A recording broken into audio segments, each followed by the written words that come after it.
good people of YouTube, Mountbatten here, and today some new information about submarines have finally been released. It feels like forever ago that the submarine beta test took place, and here we are now in August with some information about what's happening next with submarines. Let's go ahead and dive right on in. This is all from the Warships development blog. I will link it in the description down below. I encourage you to go and check it out yourself.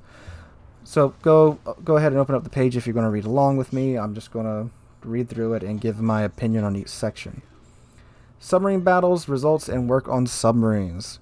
We would like to thank all of you for participating in the submarine battles and for your provided feedback, which there was a lot of. This test and your comments helped to steer our work on the new ship type. Sonar ping mechanics were updated, battery charge mechanics were improved, anti-submarine warfare tools were added for battleships and heavy cruisers. The transfer of information from Allies' hydrophones was implemented. The detectability by sea of surface ships was lowered for submarines by 1/3. Submarines will keep their features and act as stealthy hunters, but other classes will have means of countering them. Some illogical situations will be removed in a new iteration, and the gameplay load on destroyers will be lowered.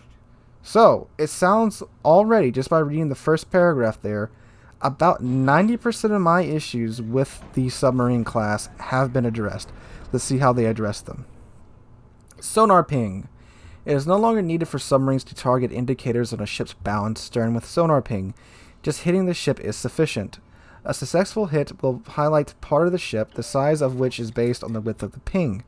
Torpedoes will home in on this part, and a second ping on the highlighted part will allow torpedoes to ignore the target ship's torpedo protection. If a sonar ping hits on a different part of the ship while the first ping effect is active, then the initial highlighted part will move to the new hit area. Therefore, for a submarine, scoring a successful sonar ping hit will be easier, but it will require more skill to activate the double ping effect. The ping part of the target's ship's hull will now be highlighted for the player controlling that ship.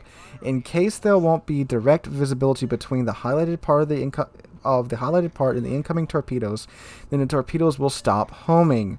This will give information about the general direction the submarine is attacking from and how to lower torpedo attack effectiveness. All right, so right there, that is one huge issue I had with the submarines. And right off the bat, they've changed it and improved it. So now, instead of just having to ping the stern and bow of an enemy ship, you have to ping one area and then land another ping on that exact area again within the 20 to 30 seconds that the ping is active in order to activate the homing torpedoes. That right there is a major improvement over the old system, because you could easily ping the bow and stern of any slow ship, especially battleships, and then of course you would get these magnetic torpedoes that would just erase the health of any battleship within like one salvo or two salvos, because it's doing citadel damage now. So there's a clip on my, I think, second submarine video where I absolutely just erase a Queen Elizabeth's health in like two salvos because I got the double ping, and of course it's citadel damage, so you can't repair near as much as that damage as you can with normal pin damage. Now, also, this is a big issue too that I would like to have seen implemented, which they are now. The ship that gets pinged now gets, I'll put the picture up here that they have in the dev blog post. The ship that gets pinged, they get a highlighted portion of their ship, and it looks like an indicator indicating which direction the ping came from. So now they know, hey, we've been pinged, you need to start maneuvering, and now you even know that what part of your ship has been pinged. I didn't even mention that. I just said you just need to let the enemy ship know that, hey, you've been pinged. You need to start maneuvering.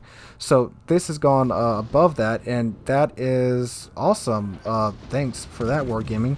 So now, you know, it gives the other ship a fighting chance at dodging these torpedoes, because again, guys, submarines aren't detected. The enemy ships weren't notified that they were pinged. You could be sailing perfectly fine and not even know a submarine was there, and then just suddenly you lose 2/3 of your health. Now, yes, that may have been how it happened in real life, but again, this is a game, and with homing torpedoes, that's just not fair.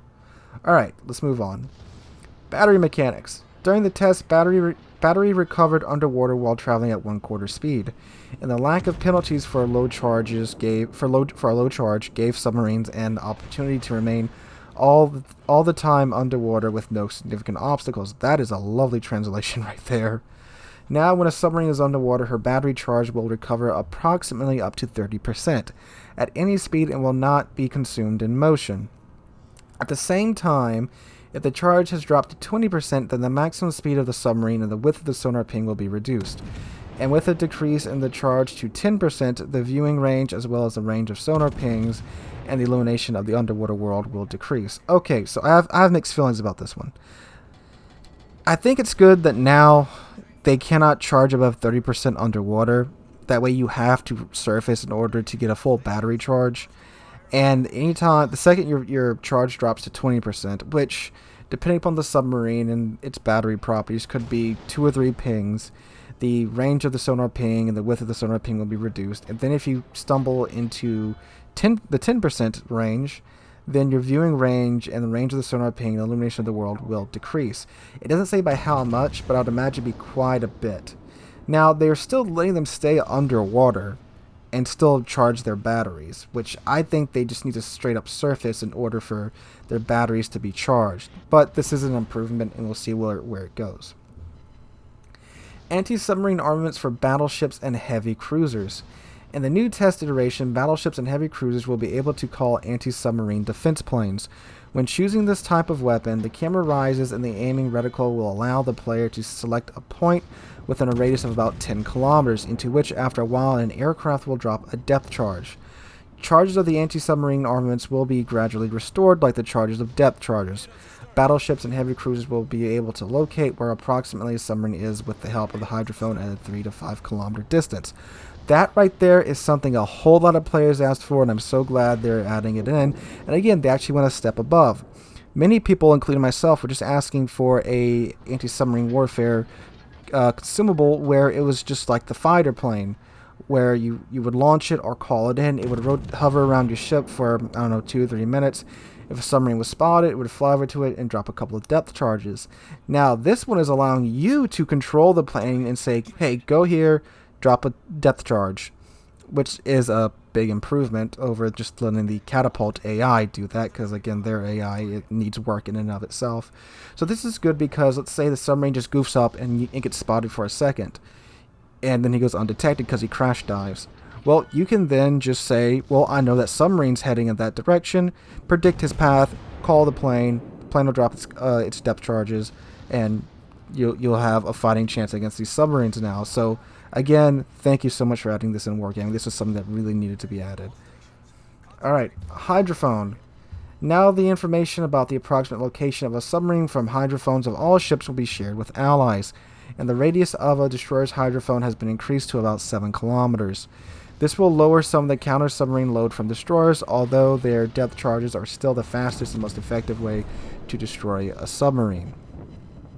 So now the destroyers will be sharing their hydrophone information from their hydrophone to the rest of the fleet. Makes sense, obviously, if in wartime the destroyer would detect a submarine, they would obviously share it with their fleet. So that's very good and will help take some of the load off destroyers, although they are still the main class to deal with these subs. But again, another big step in the right direction. Detectability of ships from submarines. It's harder to detect a ship from a submarine than from a higher viewpoint. Now it's hard to detect a ship from a submarine than from a higher viewpoint. Okay. Now the base detectability of surface ships will be lowered by 1/3 for submarines. For example, a destroyer with a 6 kilometer detectability range will be detected by its submarine only from 4 kilometers. At the same time, the average detectability range of a submarine to the surface is 4.5 to 5 kilometers.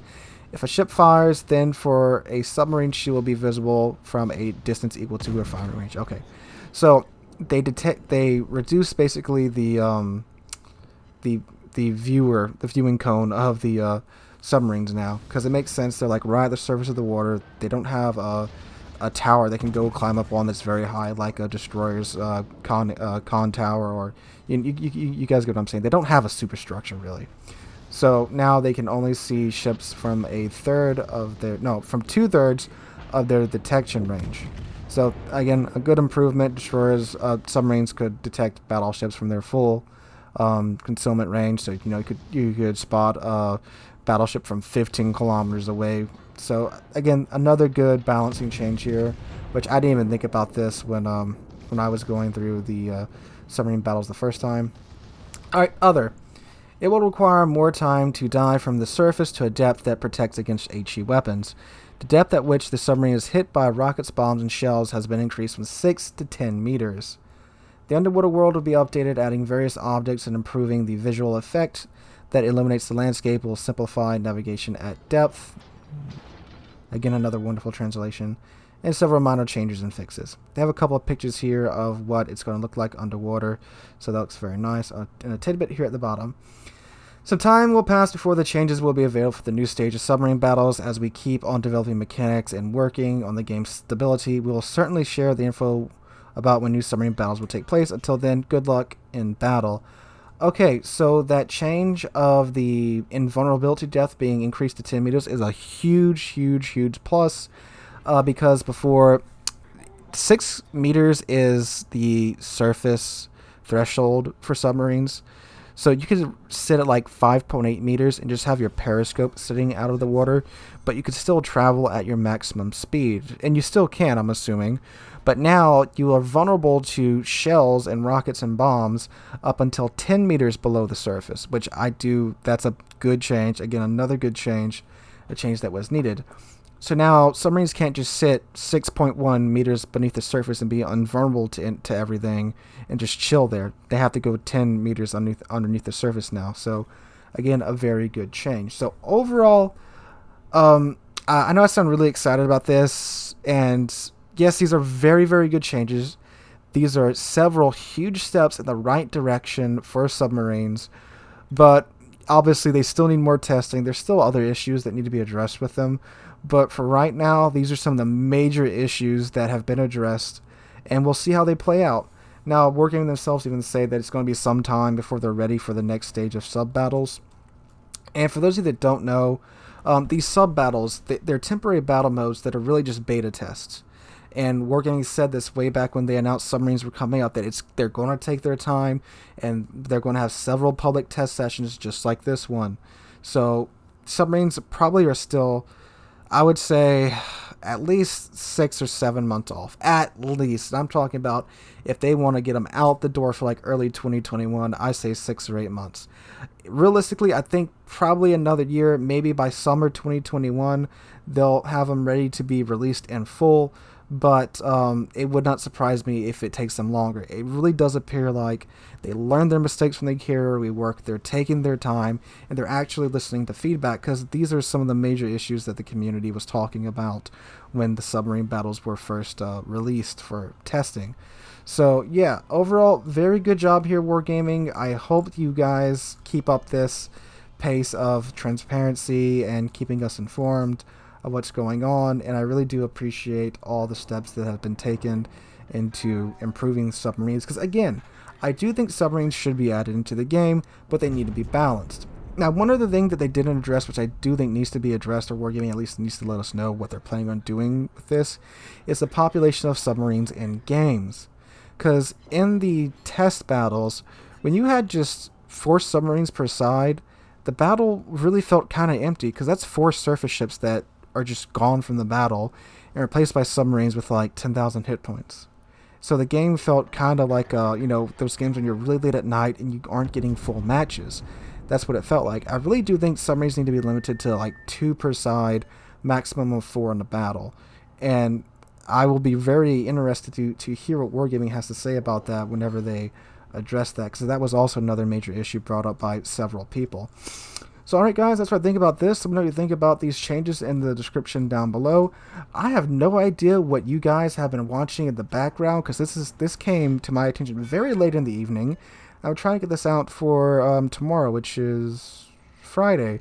So yeah, you may be watching Shikishima gameplay, you may be watching Richtofen gameplay, you may be watching some old submarine gameplay, but I hope you enjoyed it, whatever it was. But anyway guys, again, let me know what you think in the comments down below. If you like what you saw, please drop a like and subscribe to the channel. We just got past 15,000 subscribers, and we're on our way to 20,000 subscribers now. And I cannot thank you guys enough for that. Again, I hope you guys are having a great day. Hope to catch you guys in the next one. Oh, also, before I start the outro music, I'm streaming tonight right here on the channel, 4 p.m. U.S. Central Time until 7 p.m. U.S. Central Time, and on Twitch. Link is in the description down below. Now, I hope you guys are having a great day.